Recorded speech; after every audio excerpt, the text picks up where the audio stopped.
Si vos plantes meurent, c'est peut-être à cause de ça. Mais qu'est-ce qui rend l'eau du robinet aussi néfaste pour nos plantes? Eh bien c'est la quantité de minéraux et de calcaire qui se trouvent dans l'eau du robinet. Elle est spécifique à chaque région, comme vous pouvez le voir sur cette carte. Le calcaire peut empêcher l'absorption de nutriments par certaines plantes. Mais du coup, on fait comment pour arroser ces plantes? Eh bien, il y a une solution simple.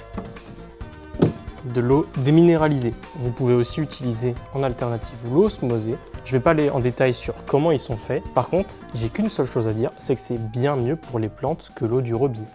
Alors ce qui est pratique, c'est que l'eau déminéralisée, on le trouve dans tous les rayons ménagerie des magasins. Par contre, ça coûte un peu cher au fur et à mesure, surtout si on a une grosse collection. Alors, il y a plusieurs solutions à ça. C'est que soit vous trouvez l'eau déminéralisée naturelle qui est l'eau de pluie, mais bon, si vous habitez en ville, c'est compliqué. Ou sinon, vous allez à Jardiland, où ils vendent l'eau déminéralisée à recharger pour vos bidons. Et si vous avez la carte de fidélité du magasin, vous l'avez gratuitement. Ça dépend évidemment des magasins, ça dépend évidemment de leur stock, j'imagine, mais vous pouvez très facilement vous en procurer.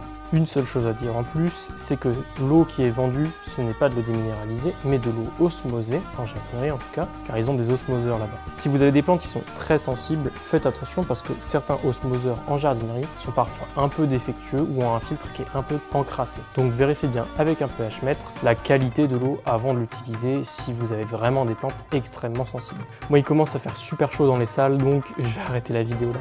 Merci de m'avoir suivi, à plus.